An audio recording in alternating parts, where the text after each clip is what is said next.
नमस्कार, मैं सतीश भारद्वाज आपसे आपातकाल के कुछ कड़वे अनुभव साझा करना चाहता हूं। जिस प्रकार से तत्कालीन प्रधानमंत्री श्रीमती इंदिरा गांधी की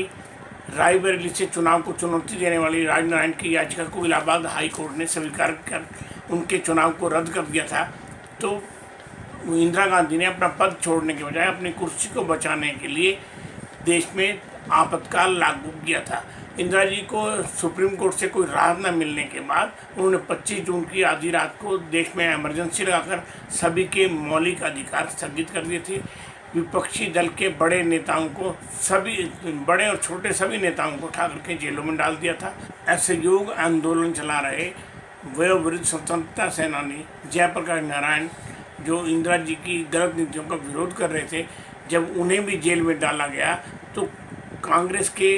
कार्य समिति सदस्य चंद्रशेखर ने इसका विरोध इंदिरा जी के समक्ष किया, तो उन्हें भी उठा करके जेल में डाल दिया गया था। समाजवादी नेता जॉर्ज फर्नांडिस को उन्होंने आदेश दिया था कि देखते ही गोली मार दी जाए। किसी का इनकी हत्या का प्रयास का विरोध करने वालों में 14 देशों के प्रमुख भी थे, जिन्होंने जॉर्ज फर्नांडिस की हत्या करने की बात को गैर कानूनी और गलत बताया था। पूरे देश में प्रेस की स्वतंत्रता पर पाबंदी लगा दी गई थी। कोई भी समाचार बगैर सेंसर किए प्रकाशित नहीं किया जा सकता था, जबकि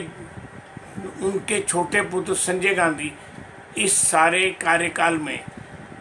एक अवैध सत्ता का केंद्र बन गए थे। परिवार नियोजन के इस कार्यक्रम को हरियाणा के मुख्यमंत्री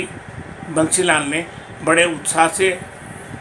किया और सारे प्रदेश में एक बुरी तरीके से अभियान चलाकर कवारे लड़कों की भी नसबंदी कर दी गई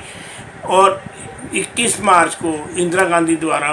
देश से इमरजेंसी हटाने का ऐलान किया गया और आम चुनाव की घोषणा की गई। तब जनता दल ने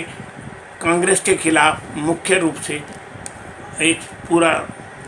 विरोध किया और चुनाव लड़ा, जिससे 2/3 से ज़्यादा बहुमत लेकर जनता दल के सांसद जीतकर संसद में पहुंचे और श्री मोरारजी देसाई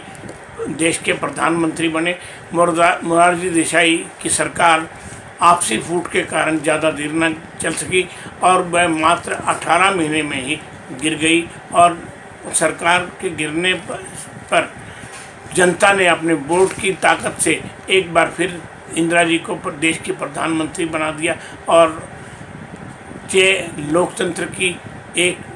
खूबसूरती कह लें, उनकी ताकत कह लें। तत्कालीन जनसंघ और आरएसएस